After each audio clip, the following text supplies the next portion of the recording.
हम डिस्कस कर रहे थे second portion, roles of an expatriate, कि एक्सपेट्रिएट के क्या क्या रोल्स हो सकते हैं और उनसे क्या एक्सपेक्टेशंस होती हैं हमारी। तो सबसे पहले है एजेंट ऑफ डायरेक्ट कंट्रोल। ठीक है, जिस तरह हमने बात की कि ब्यूरोक्रेटिक कंट्रोल जो है वो हर ऑर्गेनाइजेशन का एक बड़ा इंपॉर्टेंट एस्पेक्ट है। उसके बगैर जो हमारा जो एक 4 फंक्शंस ऑफ मैनेजर्स जो हमने पढ़े थे एक ज़माने में, कि planning, organising, leading and controlling. ठीक है, उसमें जो स्पेसिफिकली हमारा कंट्रोलिंग का फंक्शन है कि लोगों के परफॉर्मेंस के ऊपर असरअंदाज होना, लोगों को कमांड करना कि वो काम क्या करें, ये बड़ा इंपॉर्टेंट रोल है। और ये जो डायरेक्ट सुपरविजन का रोल है वो यही होता है। तो वहाँ के लिए भी आपको एक्सपेट्रिएट्स जो है वो सेंड करने पड़ते हैं, ताकि वो एक डायरेक्ट कंट्रोल जो है उनका टूवर्ड्स द सब्सिडरी वो रहे, और वो उनको चूंकि कमांड मिलती है फ्रॉम द हेड ऑफिस। ठीक है, तो वो इस कंट्रोल फॉर्मेट को एग्जीक्यूट कर सकते हैं। अच्छा, उसके बाद जो हमारे पास सेकंड है दैट इज सोशलाइजिंग।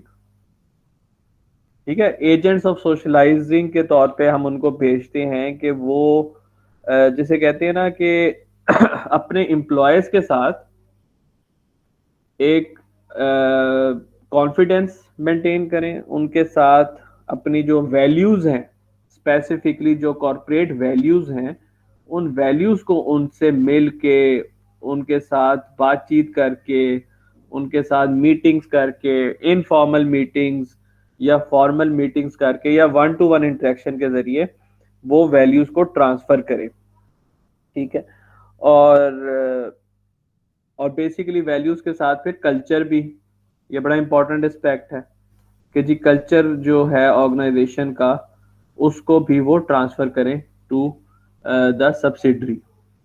अच्छा, फिर तीसरी बात है नेटवर्क बिल्डिंग। ये बड़ा एक इम्पॉर्टेंट एस्पेक्ट है कि जब आप किसी बंदे को मुख्तलिफ मुल्कों के अंदर भेज रहे होते हैं, तो वो बंदा जो है वो ऑब्वियसली बहुत सारे अपने कंट्रोल्स जो है उसको लेके आता है।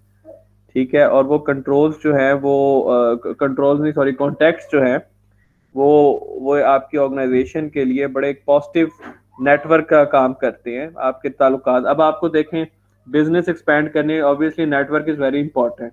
आपके जो ताल्लुकात हैं, अब आपको कोई प्रोजेक्ट कहीं पे पकड़ना है, आपको कहीं पे कोई नया अपना आउटलेट ओपन करना है, तो आपके उसके लिए एक नेटवर्क का होना बड़ा ज़रूरी है, ताकि आपकी जो वो जितने भी मैनेजरियल इश्यूज हैं, जितने भी जो कॉम्प्लेक्स किस्म के परमिशंस के इश्यूज हैं, लोगों तक अप्रोच करने के इश्यूज हैं, हायर अथॉरिटीज तक अप्रोच करने के इश्यूज हैं, ठीक है, वो वहाँ पे बड़ा आपका पार्ट प्ले करता है जो एक्सपेट्रिएट। अब एक एक्सपेट्रिएट, उसने अगर कीनिया में काम किया हुआ है पहले, तो वो एक्सपीरियंस उसका कीनिया का हो जाएगा। अगर किसी उसने पहले पाकिस्तान में काम किया है, तो वो पाकिस्तान के हायर अथॉरिटीज के साथ उसके ताल्लुकात होंगे। तो ऑब्वियसली कोई और प्रोजेक्ट है तो फिर उस एक्सपेट्रिएट को वहाँ पे दोबारा भेजा जाएगा। तो ये network development is a very important aspect, जिससे आप अपनी पेरेंट कंट्री के एम्प्लॉय को भेजते हैं टू अदर कंट्रीज। फिर बाउंड्री स्पैनिंग ये जो एक्टिविटीज होती हैं, ठीक है, वो उनका क्या मतलब होता है? ये बाउंड्री स्पैनर बेसिकली देखा जाए तो एक्सपेट्रिएट्स जो हैं, वो जो होस्ट कंट्री है उसकी इंफॉर्मेशन साथ साथ कलेक्ट करते रहते हैं। ठीक है, अपनी फर्म के जो कि वहाँ पे रिप्रेजेंटेटिव होते हैं, तो वो एक किस्म के ना एक ब्रिज का काम करते हैं between the host and between the parent country. वो एक ब्रिज होते हैं वहां पे। अब जो इंफॉर्मेशन यहाँ पे वो गैदर करते हैं वो यहाँ भेजते जाते हैं, और जो यहाँ की चीजें हैं वो यहाँ पे वापस भेजे, तो इट्स लाइक अ ब्रिज। तो वो बाउंड्रीज पे ना, मतलब जैसे कहते हैं ना, दोनों की बाउंड्रीज के दरमियान में वो बैठे होते हैं, और वो इंफॉर्मेशन गैदर करके उधर भिजवा रहे होते हैं, कल्चर के बारे में इंफॉर्मेशन गैदर करके भिजवा रहे होते हैं, नई स्कीम्स के बारे में, नई पॉलिसीज के बारे में, नई अपॉर्चुनिटीज के बारे में। और जो पेरेंट कंट्रीज में जो नई डेवलपमेंट्स हो रही होती हैं, वो उसको भी कर रहे होते हैं, वापस भेजे। यानी एक किस्म के आप समझें कि वो इंटेलिजेंस गैदर कर रहे होते हैं। They are like a spy, not that kind of spy, पर जो इंटेलिजेंस गैदरिंग वाला स्पाई होता है। और फिर साथ साथ अपनी फर्म को प्रमोट भी कर रहे होते हैं इन द होस्ट कंट्री। तो एक किस्म का जो उनका ये एक फंक्शन है बाउंड्री स्पैनर का, हम उसको कहते हैं। Language is obviously very important. ठीक है, लैंग्वेज नोड के तौर पे वो काम कर सकते हैं। स्पेसिफिकली आजकल देखा गया है कि एक्सपेट्रिएट्स की प्लेसिंग के लिए देखा जाता है कि क्या एक्सपेट्रिएट को लैंग्वेज आती है या नहीं आती, उसको लैंग्वेज की ट्रेनिंग्स भी दिलवाई जाती हैं। बहुत हद तक इवन आजकल जैसे चाइना में बिजनेस का रुझान बहुत बढ़ गया, आपको पता है सेकंड इसका जीडीपी सबसे ज्यादा है और सबसे ज्यादा बिजनेस पे आजकल दुनिया की जो कंट्री इन्फ्लुएंस कर रही है दैट इज चाइना। उस हिसाब से भी बहुत जो चाइना है उसकी लैंग्वेज जो है उसको बड़ा एम्फेसाइज किया जा रहा है, ठीक है। और अक्सर लोग जब जाते हैं दूसरी कंट्रीज में, अगर वो लैंग्वेज नहीं भी आती तो वो उसको लर्न करके भी आते हैं। ये एक बड़ा एटीट्यूड होता है, स्पेसिफिकली जो वेस्टर्न एक्सपेट्रिएट्स हैं वो उनकी लर्निंग बहुत ज्यादा होती है, ठीक है। और जब वो वापस आते हैं तो वो उस लैंग्वेज को जो है वो इवन अपनी पेरेंट कंट्री में भी लेके आते हैं, थोड़ा बहुत उसको इंट्रोड्यूस कराते हैं। And finally the important thing is transfer of competence and knowledge. कोई भी कंट्री जब वो पेरेंट कंट्री होती है उसकी कंपनी, उसका जो नॉलेज है वो चाहती है कि वो होस्ट कंट्री में ट्रांसफर करे, और ऑब्वियसली वो सक्सेसफुल है तो वो दूसरी कंट्री में गई है, तो वो जिस किस्म का उसका जो नॉलेज होता है, स्पेसिफिकली जो उसका कॉर्पोरेट नॉलेज है, स्पेसिफिकली जो उसकी स्ट्रेटजीज हैं, marketing strategies, promotional strategies, supply chain की स्ट्रेटजीज, टेक्निकल जो उनका नॉलेज है कंसर्निंग अबाउट देयर प्रोडक्ट, ठीक है, प्राइसेस क्या होनी चाहिए, पैकेजिंग कैसी होनी चाहिए, ये इस किस्म का जो भी उनका इवन उनके फाइनेंशियल जो प्रैक्टिसेस हैं, वो सारा का सारा नॉलेज वो चाहते हैं कि वो ट्रांसफर करें दूसरी अपने सब्सिडरी में, ठीक है। और वो उस लिहाज से भी एक एक्सपेट्रिएट का उसमें बहुत ज्यादा अमल दखल है। क्या क्या बेस्ट प्रैक्टिसेस होती हैं या क्या क्या फैक्टर्स होते हैं जो इन्फ्लुएंस करती हैं इफेक्टिवनेस ऑफ इंटरनेशनल असाइनमेंट, ठीक है। उसमें देखा जाए तो we need to have an open environment, ठीक है, कि जी एक सपोर्ट हो कि उस कंपनी में क्रॉस कंट्री आइडियाज जो हैं वो उनको एक्सेप्ट किया जाए, ठीक है। और उस तरीके से अगर कोई एक्सपेट्रिएट है, किसी और मुल्क से आया हुआ है या पेरेंट कंट्री से आया हुआ है या थर्ड कंट्री से आया हुआ है या कोई लोकल मैनेजर है, वो जो भी आइडियाज दें और वो अच्छे आइडियाज हों वो उनको कबूल किया जाए और उनमें से जो बेस्ट प्रैक्टिसेस निकाली जा सकती है उनको अलाउ किया जाए। तो open environment is very important, तभी इंटरनेशनल असाइनमेंट्स जो है वो सक्सेसफुल होती हैं। अगर एक बड़ी क्लोज किस्म की एनवायरनमेंट है जहाँ पे कोई चेंज कबूल करने को तैयार नहीं है, कोई नए आइडियाज कबूल करने को तैयार नहीं है, फिर इंटरनेशनल असाइनमेंट जो है उनकी इफेक्टिवनेस कम हो जाती है। दूसरा ये कि जो नॉलेज की ट्रांसफर है, जो इन्फॉर्मेशन की ट्रांसफर है, उसके मीडियम्स बड़े स्ट्रांग होने चाहिए और वो टू वे होने चाहिए। जैसे हमने कहा कि जी there is a parent country and there is a host country, तो इनके दरमियान एक टू वे जो है ना वो कम्युनिकेशन होनी चाहिए। अगर पेरेंट कंट्री को कोई बेस्ट प्रैक्टिसेस होस्ट कंट्री से भी मिलती हैं, कोई नए स्ट्रेटजीज मिलती हैं, कोई न्यू आइडियाज मिलती हैं, कोई प्रोडक्ट के बारे में कोई न्यू इंसाइट मिलती है, तो वो उसको भी कबूल करनी चाहिए, ठीक है। तो वहां पे एक्सपेट्रिएट्स का रोल ऑब्वियसली बहुत ज्यादा हो जाता है कि वो पेरेंट कंट्री और होस्ट कंट्री के दरमियान में ये इंफॉर्मेशन को बहुत ज्यादा मूव करते हैं। फिर पर्सनल नेटवर्क की बड़ी इंपॉर्टेंस है, ठीक है, उनके ऊपर एम्फेसाइज करना चाहिए और फिर इफेक्टिवनेस इंक्रीज होती है। ये जरूरी ये नहीं होता कि एक्सपेट्रिएट जो है वो दूसरे मुल्क में जाके बस बैठा ही रहे और इंजॉय करता रहे, ऐसे नहीं है। He needs to develop network, needs to develop contacts, needs to bring lot of people on board. अपनी कंपनी का उसने एक किस्म का मार्केटिंग भी करनी है, चाहे वो जिस मर्जी डिपार्टमेंट में हो, उसके पर्सनल नेटवर्क जो है वो बड़े इंपॉर्टेंट पार्ट प्ले करते हैं उसके इफेक्टिवनेस में। फिर ये है कि ये जरूर हमें देखना है बीइंग एन एचआर प्रोफेशनल कि कितना टाइम लगेगा कि जो हम एक्सपेट्रिएट को भेजा है उसके पास जो नॉलेज है वो ट्रांसफर कर रहा हो वो लोकल लेवल पे। अब नॉलेज जाहिर है हर तरह का नॉलेज, हर नॉलेज लिखा तो नहीं होता। आप if you are a good manager, क्या कहीं लिखा हुआ है कि you are a good manager तो एग्जैक्टली आपने यही यही प्रैक्टिस करनी है? ऑब्वियसली लिखा हुआ है, लेकिन बहुत सारी बातें ऐसी हैं कि जो इन राइटिंग नहीं होती, वो सिर्फ आपकी प्रैक्टिस से सामने आती हैं। वो जिस तरह आप अमल कर रहे हैं, जिस तरह आप काम कर रहे हैं, तो वो एक बड़ा एक टैसिट किस्म का जिसे कहते हैं अनरिटन नॉलेज होता है जिसको आपने ट्रांसफर करना होता है, और वो तभी ट्रांसफर होता है when you spend time there. When you are physically present there. तो ये देखना होता है, ये जो नॉलेज ट्रांसफर है इसमें अक्सर लॉन्गर टाइम चाहिए होता है, ठीक है। और वो जो ड्यूरेशन की तयन करना है, ये एक बड़ा इंपॉर्टेंट एचआर के लिए एक समटाइम्स बड़ा इंपॉर्टेंट डिसीजन बन जाता है कि कितनी ड्यूरेशन के लिए हमें वहाँ पे एक्सपेट्रिएट चाहिए। साथ साथ हम उसकी परफॉर्मेंस एवेल्युएशन भी करते जा रहे हैं। कुछ नॉलेज इस किस्म का होता है, जैसे जैसे अगर आपको एग्जांपल दूं कि किसी के फेस को रिकॉग्नाइज करना या फेशियल एक्सप्रेशंस को रिकॉग्नाइज करना, ये इस किस्म का एक नॉलेज है जो कहीं पे एग्जैक्टली नहीं लिखा होगा, ठीक है। थोड़ा बहुत गाइडलाइंस तो जरूर होंगी, लेकिन there are millions of expressions on a person face. अब या फिर किसी की लैंग्वेज के एक्सप्रेशंस को समझना, आप लैंग्वेज तो सीख सकते हैं पर लैंग्वेज के एक्सप्रेशंस को एज सच नहीं सीख सकते। तो इस किस्म के कुछ नॉलेज ट्रांसफर्स होते हैं जिसमें आपको you need a longer assignment, longer time, ठीक है। अब अक्सर आप एक्सपेट्रिएट्स को भेजते हैं दूसरी कंट्री में, तो ईयर्स तो उसको एक आधा साल तो उसको सिर्फ लैंग्वेज को समझने में और लोगों के एक्सप्रेशंस को समझने में, उसकी कल्चरल को समझने में लग जाती हैं। तो उसके बाद शुरू होता है जब वो अपना नॉलेज ट्रांसफर करना शुरू कर देता है दूसरों को, ठीक है। लेकिन ये जो नॉलेज ट्रांसफर की बात है, जिसको ये बहुत हद तक हम कहते हैं कि it's an important task of an expatriate, क्योंकि दूसरे मुल्क से वो आया ही इसी वजह से है। यहाँ पे मैं आपको फिर एग्जांपल वो शेयर करता हूँ, जैसे हमने कहा था कि गुलाब जामुन बनाना या जलेबी बनाना, ठीक है। तो ये जरूरी नहीं है कि एक आधा हफ्ता या 2 हफ्ते की ट्रेनिंग से ये गुर आ जाए। कई ऐसे ऐसे खाने होते हैं, कई ऐसी ऐसी रेसिपीज होती हैं जिनको मास्टर करने में सालों लग जाती हैं, ठीक है। और उसके बावजूद वो मास्टर उस तरीके से नहीं हो सकते, और फिर हम कहते हैं यार कि वो शरकपुर से ही असली गुलाब जामुन मिलते हैं, वो लाहौर में भी वो वाला टेस्ट नहीं आ सकता उनमें। तो ये बिकॉज देर इज समथिंग जो वो कर रहे हैं लेकिन वो उसको बता नहीं सकते। और इसकी बहुत एग्जांपल्स भी आपको लिटरेचर में मिलेंगी कि कुछ ऐसी मैन्युफैक्चरिंग हुई हैं, कुछ ऐसी प्रोडक्ट्स बनी हैं जिसमें एग्जैक्टली वो बंदा जो है उसने पेटेंट भी करा दिया, उसने दूसरी कंपनी को भी सेल कर दिया, वो कंपनी नहीं बना सकी उस रेसिपी या उस प्रोडक्ट को, और उस बंदे को खुद ही फिर सेटअप करना पड़ा और उसको बनाना पड़ा।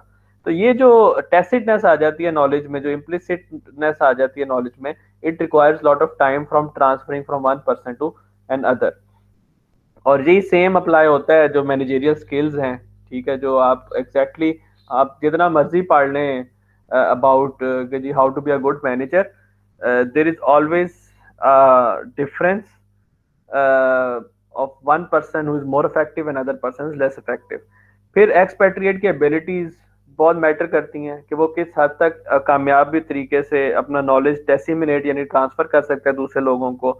और साथ साथ जो लोकल्स की उनके साथ क्या कहते हैं कि लोकल्स जो हैं वो एक्सेप्ट कर रहे हैं कि नहीं कर रहे, वो उसको सबसे पहले कि वो खुद मोटिवेटेड हैं कि वो नई चीज सीखना चाहते हैं, नहीं सीखना चाहते।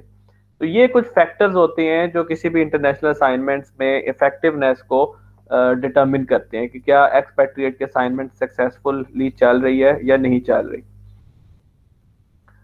साथ साथ अगर हम नॉन एक्सपेट्रिएट्स को भी यहाँ पे डिस्कस करेंगे एक्चुअली नॉन एक्सपेट्रिएट्स हमने उन लोगों को कहा है कि जो बेसिकली जाते तो हैं दूसरे मुल्कों में लेकिन शॉर्ट टर्म के लिए जाते हैं, ठीक है। इसलिए हम उनको एक्सपेट्रिएट इसलिए नहीं कहते, उनको हम कह देते हैं इंटरनेशनल बिजनेस ट्रैवलर्स कह सकते हैं उनको, बड़े उनके बहुत सारे नाम हैं, बड़े मजे मजे के नाम भी हैं, जैसे उनको फ्लेक्स पैट्रिएट्स भी है समटाइम्स कहते हैं, it's a very common name, we call them flex patriots, यानी जो 1 महीना 2 महीना 3 महीनों के लिए जाए, ठीक है। फ्लेक्स पैट्रिएट्स, फ्लेक्स पैट्रिएट्स, तो ये फ्लेक्स पैट्रिएट्स होते हैं, इनके इनको ग्लोब ट्रॉटर्स भी कह सकते हैं, मतलब इनके डिफरेंट डिफरेंट नाम्स होते हैं। तो फ्लेक्स पैट्रिएट्स जो होते हैं, जिन फ्लेक्सिबल से जो नाम निकला है, उनका भी एक बड़ा इंपॉर्टेंट रोल होता है इन द फर्म इफेक्टिवनेस, ठीक है। और उनको हम बिल्कुल इग्नोर नहीं कर सकते, लेकिन उनके कुछ इश्यूज होते हैं जो एचआर को देखने पड़ते हैं, जैसे उनके होम एंड फैमिली इश्यूज, ठीक है। उनके क्या होता है कि अगर उस टाइम उनको आपने बाहर भेजा हुआ है किसी असाइनमेंट के लिए, तो वो बहुत सारे इंपॉर्टेंट इवेंट्स जो हैं वो अपनी फैमिली के मिस कर सकते हैं, बर्थडेज मिस हो सकती हैं, एनिवर्सरीज मिस हो सकती हैं। और जितना फ्रीक्वेंट ट्रैवलर है, आप उसको बार बार इंटरनेशनल असाइनमेंट पे भेज रही हैं, चाहे वो वर्चुअल असाइनमेंट है या कंप्यूटर है या रोटेशनल है, उसके लिए उतना ही ज़्यादा स्ट्रेसफुल है, और यहाँ पे मैरिटल रिलेशनशिप्स जो है उनको बड़ा इम्पैक्ट पड़ता है। So company needs to be on its edge के इस चीज़ को किस तरीके से रिजॉल्व करे। और ऑब्वियसली ये स्ट्रेन एचआर का आ जाता है, एचआर को इस चीज़ों को डील करना पड़ता है, क्योंकि या तो एम्प्लॉय आपको छोड़ के चला जाएगा, या एम्प्लॉय स्ट्रेसफुल हो जाएगा, उसकी परफॉर्मेंस डिक्लाइन होगी, ठीक है, या फिर एम्प्लॉय जो है वो उस असाइनमेंट को करने से इनकार कर देगा। So we need to make those policies जहाँ पे हम इनके होम्स एंड फैमिली इश्यूज को टैकल कर सकें। वो किस तरह टैकल किए जा सकते हैं? आप वो डेट्स जो हैं उस हिसाब से उसकी असाइनमेंट की सेट करें कि उसकी कोई important family you know event है, ठीक है, उस हिसाब से करें। बहुत लॉन्ग टेन्योर ना करें, शॉर्ट असाइनमेंट्स करें। या ऑन एंड ऑफ आप इस किस्म के पैकेजेस भी बनाएं कि फैमिली को भी साथ भेजा जा सके। ऑब्वियसली हर दफा तो फैमिली को साथ ही भेजा जा सकता, बिकॉज उनकी अपनी भी एंगेजमेंट्स होती हैं, बच्चों के स्कूल होते हैं, और लेकिन सम हाउ इस तरह की डायनेमिक प्लानिंग की जा सकती है। फिर वर्क अरेंजमेंट्स कब अक्सर बड़ा इशू होता है कि उसको अपनी अपनी लोकल जॉब भी साथ साथ देखनी होती है, और साथ साथ उसको इंटरनेशनल भी देखना पड़ता है, तो वो टू जॉब्स एक बारी में कर रहा होता है, ठीक है। और यहाँ पे भी H R needs to compensate that person somehow. हम कंपनसेशन में भी चीज़ें डिस्कस करेंगे, और उसकी अरेंजमेंट्स जो हैं वो इस तरह से फ्लेक्सिबल बनानी पड़ती हैं। वर्क फ्रॉम होम अलाउ करना पड़ सकता है उसको, ठीक है। और मॉडर्न कम्युनिकेशन अरेंजमेंट्स उसकी हमें देखनी होती हैं कि भी उसके पास वो सारा इंटरनेट के पैकेजेस हों उसके पास, जिससे वो अपनी कम्युनिकेशन हर वक्त कायम और दायम रख सके। फिर travel logistics is an again an HR function, ठीक है। उसके कई कंपनीज, जैसे मैंने देखा है कि बहुत सारी मल्टीनेशनल कंपनीज ने बिजनेस क्लास ऑफर ही इस वजह से होती है उनकी कि भी उनका एम्प्लॉय जो है वो कर सके, बड़ा आरामदेह ट्रैवलिंग कर सके, ठीक है। तो वो बिजनेस क्लासेस बेसिकली बनी भी इसी वजह से हैं, खासतौर पर जो बिजनेस पीपल या जो जॉब वाले लोग हैं उनके लिए बनी है, और कंपनीज उनको चूंकि स्पॉन्सर कर रही होती है, और कंपनीज के लिए बाद उतना इश्यूज नहीं होता। उन्होंने हर चीज की कॉस्ट बेनिफिट एनालिसिस किया होता है कि भाई अगर हम किसी को बिजनेस क्लास में भेजेंगे हम उससे इतने ज्यादा फायदा ले सकते हैं। तो ये ट्रैवल और लॉजिस्टिक, फिर उसकी होटल अकोमोडेशन, उसके meeting schedules, this is something that HR needs to take care of, और उसके लिए ऑब्वियसली डेडिकेटेड एम्प्लॉयज होते हैं जो चीजों को देख ले होते हैं। फिर एम्प्लॉय के हेल्थ कंसर्न बहुत बड़ा इशू होता है। जब बहुत फ्रीक्वेंट आप उसको ट्रैवल करा रहे हैं शॉर्ट टर्म के लिए, एक मुल्क दूसरे मुल्क, खाना पीना, हवा, आबो हवा, ये बड़ा फर्क पड़ जाता है। मतलब जैसे पर्सनली मैं बताऊं कि लास्ट टाइम बिल्कुल ऑलमोस्ट आई थिंक 1 साल पहले I was in another country जहाँ पे ट्रॉपिकल क्लाइमेट होता है, वहाँ पे बगैर स्वेटर के सिर्फ पंखा चला के आप आराम से बैठ सकते हैं। और वहां से जब पाकिस्तान में ट्रेवल करके आया इन जनवरी, तो there was a drastic change. और वो चीज़ एक इस तरह की होती है जिससे आप बिल्कुल आपको जो है ना वो देखना होता है कि हाउ कम यू उसके ऊपर किस तरीके से इम्पैक्ट हो रहा है। फिर जेट लैग का इशू बड़ा होता है, ठीक है। अब ये नहीं हो सकता कि आप एम्प्लॉय को फ्रीक्वेंटली भेज रहे हैं और फौरी तौर पे वापस आए और आप अगले दिन ही कहें कि you come back to the office. हो तो सकता है इन सम केसेस, लेकिन इस ये कंसर्न है जिसको एचआर को देखना पड़ता है। ये फिर आजकल तो कोविड की वजह से, वायरसेस की वजह से, पहले भी इश्यूज थे, जैसे पाकिस्तान में पाकिस्तान की बाहर की ट्रैवलिंग बैन कर दी थी पोलियो के इशू की वजह से, कि पाकिस्तान में पोलियो का वायरस जो है वो अभी तक एलिमिनेट नहीं हुआ। फिर उसके बाद उन्होंने क्या किया कि उन्होंने कहा जी पोलियो के कतरे पिए। ये सारे वो इश्यूज होते हैं कि जो जाहिर है एम्प्लॉय को तो आपने भेजा है, तो आपने एम्प्लॉय की इन चीज़ों को डील करना है, ठीक है। उसके बाद जाहिर है कल्चरल इश्यूज, और वो भी जब आप थोड़ी देर के लिए जा रहे हैं कहीं पे, तो बहुत हद तक आप उसकी कल्चरल ट्रेनिंग्स नहीं कर सकते, आप उसको अच्छे तरीके से नहीं समझा सकते। अगर कोई इमरजेंसी असाइनमेंट है जिसका अपने एम्प्लॉय को भेजना है, तो उसको उसके लिए तो बहुत अनफेमिलियर असाइनमेंट होगी। मोर एंड ऑफन जब आप एक्सपेट्रिएट्स को भेजते हैं तो एक्सपेट्रिएट्स की तो बकायदा कल्चरल ट्रेनिंग्स कराई जाती हैं, उनको बताया जाता है, उनके ओरिएंटेशन सेशंस होते हैं अबाउट। लेकिन जब आप किसी नॉन एक्सपेट्रिएट को भेजते हैं, फ्लेक्सपेट्रिएट को भेजते हैं कुछ शॉर्ट टर्म असाइनमेंट में, तो इतना टाइम और इतनी रिसोर्सेज नहीं होते कि उनकी करवाई जाए, कल्चरल ट्रेनिंग करवाई जाए। तो अनफेमिलियर एनवायरनमेंट्स होते हैं उनके लिए, और फिर वहाँ पे जो कल्चरल डिफरेंसेस होते हैं वो बहुत ज़्यादा अराइज हो जाती हैं, ठीक है। तो ये वाली चीज़ भी एचआर के लिए एक इशू क्रिएट कर सकती है। देन वी हैव इनपैट्रिएट्स, ठीक है। इनपैट्रिएट्स बेसिकली होते तो ये भी इंटरनेशनल असाइनमेंट पे हैं, लेकिन यूजली ये जो है ये भेजे जाते हैं from other countries to the head office. ठीक है, इसलिए फिर उनको इनपैट्रिएट्स का नाम दिया जाता है। यानी जो होम कंट्री नेशनल्स हैं, यानी HCNs जो हैं, ठीक है, होम कंट्री के जो नेशनल, सॉरी, होस्ट कंट्री के जो नेशनल हैं, HCN, जो जहाँ पे सब्सिडरी है, और जो थर्ड कंट्री के नेशनल्स हैं।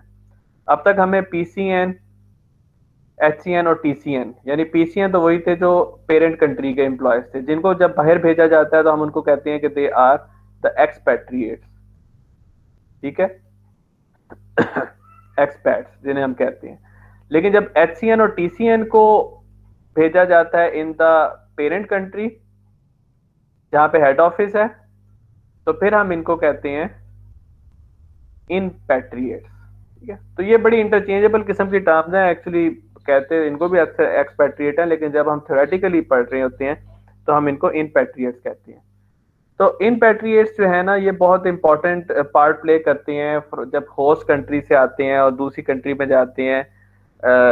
तो बहुत हद तक जो सब्सिडरी के प्रॉब्लम्स एंड इश्यूज हैं वो बड़े आराम से वो डिस्कस कर सकते हैं, उसको समझ सकते हैं। ठीक है, और कंपनीज इसलिए इनको हायर करती हैं कि वो एक ट्रू ग्लोबल कॉम्पिटेंसी को इंट्रोड्यूस कराना चाहती है। साथ साथ वो कल्चरल डाइवर्सिटी भी चाहती है कि जी हमारा जो हेड ऑफिस है, इवन हेड क्वार्टर, क्योंकि जनरली होता यह है कि हेड ऑफिस में आपके सारे के सारे लोग जो हैं वो PCNs ही होते हैं, जो लोकल होते हैं। ठीक है, लेकिन जब आप इन पैट्रिएट्स को रिक्रूट करते हैं तो आपका ये होता है कि ग्लोबल एनवायरनमेंट क्रिएट की जाए, एक ट्रू ग्लोबल एनवायरनमेंट बनाई जाए और उसके अंदर रह के हम अपना काम करें। लेकिन ऑफ कोर्स इनके भी इश्यूज होते हैं। ठीक है, बहुत हद तक आपको आप नहीं अलाउ कर सकते, आपके पास वो रिसोर्सेज नहीं होते कि आप लोकल्स को दूसरे मुल्क से अपनी हेड ऑफिस में लेके आए। एडजस्टमेंट के इश्यूज बहुत ज़्यादा होते हैं उनके, और उनकी इश्यूज भी वही होते हैं जो एक्सपेट्रिएट्स जो दूसरे मुल्क में जाते हैं और दूसरे मुल्क से लोग जो हेड ऑफिस में आते हैं उनके सेम प्रॉब्लम्स एंड इश्यूज होते हैं।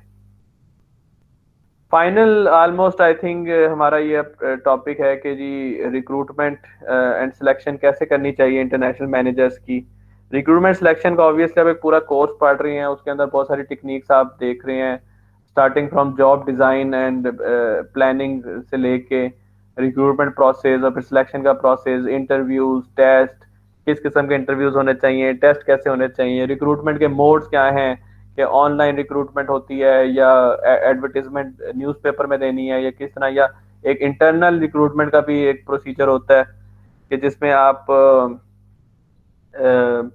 लोगों को from with in the country जो है वो, और विद इन द कंपनी जो है, आप उनको रिक्रूट कर रहे होते हैं।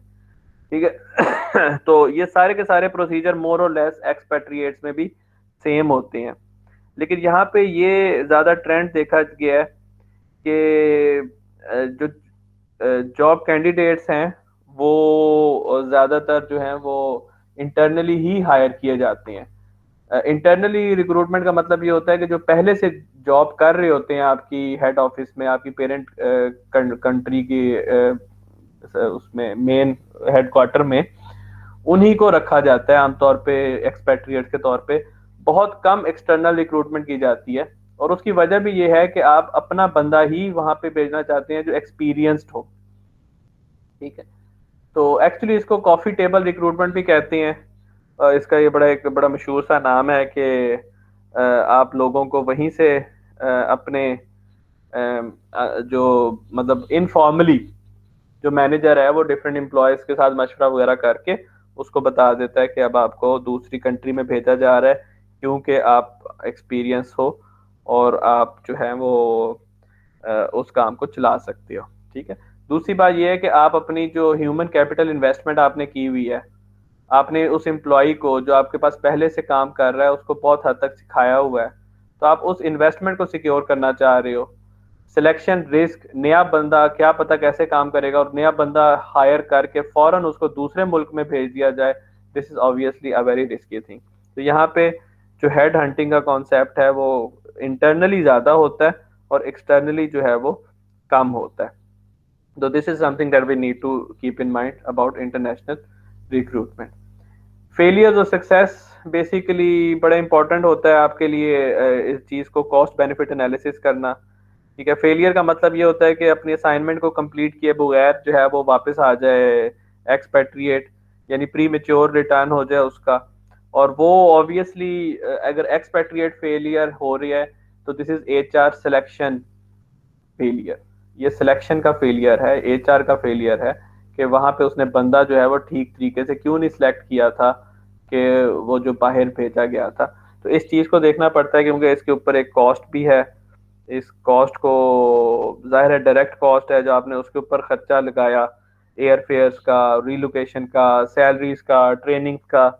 और इनडायरेक्ट कॉस्ट भी है, जो हिडन कॉस्ट होती है जो नजर नहीं आती। उसमें यह है कि बहुत सारे एक्सपेट्रिएट्स ने बड़ी जिसे कहते हैं ना नेटवर्किंग की होती है, दोस्तियां लगाई होती हैं, उनके कॉन्टैक्ट्स होती हैं। अब एकदम वो छोड़ के चला जाए या वापस आ जाए, वो वहां पे सारे के सारे कॉन्टैक्ट्स जो है वो बेकार हो जाते हैं। फिर एक नए सिरे से प्लानिंग करनी होती है। क्लाइंट्स के साथ उसकी डीलिंग चल रही होती है, वो क्लाइंट्स की डीलिंग जो है वो बड़ी डिस्टर्ब हो जाती है। नया बंदा उसको फिलअप करने और बड़ा मुश्किल हो जाता है, वो सारे प्रोसीजर्स प्रोसेस को समझना। तो ये जो लॉसेस हैं इसमें इतने बड़े बड़े लॉसेस हो सकते हैं कि मार्केट शेयर्स तक आपके लॉस हो सकते हैं, आपके गवर्नमेंट ऑफिशियल्स के साथ जो है वो खराबियां पैदा हो सकती हैं। ठीक है, और ये इस किस्म के इश्यूज को भी देखना पड़ता है जो इनडायरेक्ट कॉस्ट, और ये ज्यादा बड़े हो जाते हैं इवन डायरेक्ट कॉस्ट से जो इनडायरेक्ट कॉस्ट है। Reasons are very obvious. ठीक है, family problems is a main reason. फिर मैनेजर जो है वो मेच्योर हो गया है, वो कुछ और करना चाहता है, वो कहीं और शिफ्ट करना चाहता है, वो उसको फिर अब उसकी एज हो गई है, ये इश्यूज हैं। रिस्पॉन्सिबिलिटी से कोप नहीं कर पा रहा, वो जो स्ट्रेस है दूसरी कंट्री का, उसके कल्चरल इश्यूज, उसके सारे के सारे पॉलिटिकल इश्यूज, उसके इन्वायरमेंटल इश्यूज, वो एक। और फिर डेफिशिएंट परफॉर्मेंस ऑब्वियसली। आप जो अगला हम चैप्टर पढ़ेंगे परफॉर्मेंस मैनेजमेंट का, जिसमें हम देखेंगे कि जी परफॉर्मेंस ऑब्वियसली एक्सपेट्रिएट्स की भी आपने परफॉर्मेंस को मॉनिटर करना होता है। तो उसमें जो इश्यूज आ रहे होते हैं कि वो जो आपने उसके लिए की परफॉर्मेंस इंडिकेटर जो केपीआईज बनाए होते हैं वो उसको फुलफिल नहीं कर पा रहा, तो समटाइम्स एचआर उसको वापस बुला लेती है कि नहीं भाई आपसे हैंडल नहीं हो रहा। हालांकि वापस बुला लेना एचआर का अपना इकदाम है, लेकिन वो एक तरह से फेलियर में काउंट होगा। ठीक है, तो सिलेक्शन क्राइटेरियाज हमने पहले डिस्कस किए थे, उसको एक दफा देख लेते हैं कि किसी भी एक्सपेट्रिएट को सिलेक्ट करने के लिए उसके अंदर जो जो जो एक्सपर्टीज होती हैं, उसकी तो टेक्निकल एक्सपर्टीज होती हैं। ऑब्वियसली वो टेक्निकली जो नॉलेज, हमने कोई सॉफ्टवेयर सिखाना है, कोई कोई नया सिस्टम इम्प्लीमेंट करना है, तो उसकी टेक्निकल। फिर उसके बाद क्रॉस कल्चरल सुटेबिलिटी उसकी बड़ी मैटर करती है कि जी वो वहां पे जाके, हम उसको इवन क्रॉस कल्चरल इंटेलिजेंस भी कहते हैं, जिसको हम कहते हैं इंटरकल्चरल इंटेलिजेंस। ठीक है, क्या वो इतना इस हद तक उसके अंदर ये सुटेबिलिटी है कि वो दूसरे कल्चरल्स में जाके अपने आप को एडजस्ट करे, तो उसको कहते हैं इंटरकल्चरल इंटेलिजेंस या कॉम्पिटेंस। ठीक है, इंटरकल्चरल इंटेलिजेंस या कॉम्पिटेंस ये बहुत मैटर करती है। उसके बाद फैमिली रिक्वायरमेंट्स, कि जो उसकी फैमिली, उसके बूढ़े माँ बाप ना हो, उसके बच्चे बहुत छोटे ना हो, स्कूलिंग के इश्यूज। ठीक है, ये एक बहुत बड़ा टॉपिक है, इसकी हम बहुत ज़्यादा डिटेल में नहीं जाएंगे, लेकिन being an HR professional you need to know कि ये इवन इनकी भी ट्रेनिंग कराई जाती है इंटरकल्चरल कॉम्पिटेंस की, और फैमिली रिक्वायरमेंट्स की ऑब्वियसली देखा जाता है। फिर सिचुएशन पे बहुत मैटर करता है जिस सिलेक्शन क्राइटेरिया में, कि जिस कंट्री में भेजा जा रहा है उस कंट्री में क्या रिक्वायरमेंट है उसकी। अगर फॉर एग्जांपल यूरोपियन कंट्रीज जो हैं वो बहुत हद तक प्रेफर करती हैं कि बंदे को लैंग्वेज आती हो, obviously language is an issue. ठीक है, उसके बाद वहाँ पे पॉलिटिकली रिक्वायरमेंट्स क्या हैं, उस वहाँ पे टेक्निकल रिक्वायरमेंट्स क्या हैं, वो सारी चीज़ें जो हैं that matters in basically selection decision. और एम एन ई की अपनी रिक्वायरमेंट के वहाँ पे किस किस्म का बंदा जो इस टाइम जो एक गैप एग्जिस्ट कर रहा है उसको हम देख के फिर हम सिलेक्शन का डिसीजन लेते हैं इन एक्सपेट्रिएट। इन प्रैक्टिस जो मैंने आपको बात बताई थी कि ज्यादातर जो है ये इनफॉर्मली होते हैं और उनको हम उसी तरीके से लेके चलते हैं।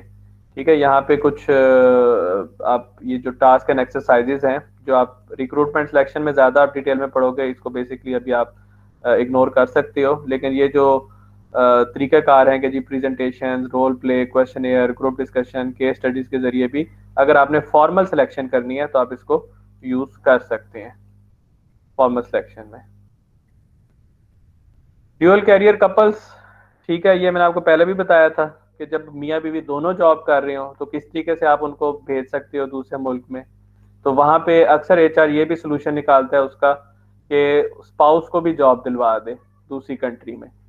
ये एक बड़ा इनका तरीकाकार होता है कि स्पाउस अगर जॉब यहाँ पे भी कर रही है तो उसको दूसरे मुल्क में भी उसकी हेल्प आउट करे, उसकी करियर प्लानिंग और असिस्टेंस करे कि उसको वहाँ पे जॉब दिला दे। Last topic is basically glass ceiling, कि जी ये देखा गया है कि कम जो है ना वो विमेन वो बेसिकली एज एन एक्सपेट्रिएट भेजी जाती हैं। ठीक है, there are obviously some reasons for that, लेकिन वो ग्लास सीलिंग को ब्रेक करने का आजकल बहुत ज़्यादा ट्रेंड है। Feminism is on rise, HR also needs to be very much into that particular culture के जी विमेन को पीछे ना छोड़ा जाए। ठीक है, तो उसके लिए फिर ये स्ट्रेटजी जो है यहाँ पे मेंशन्ड है। So I think that's all about this particular chapter.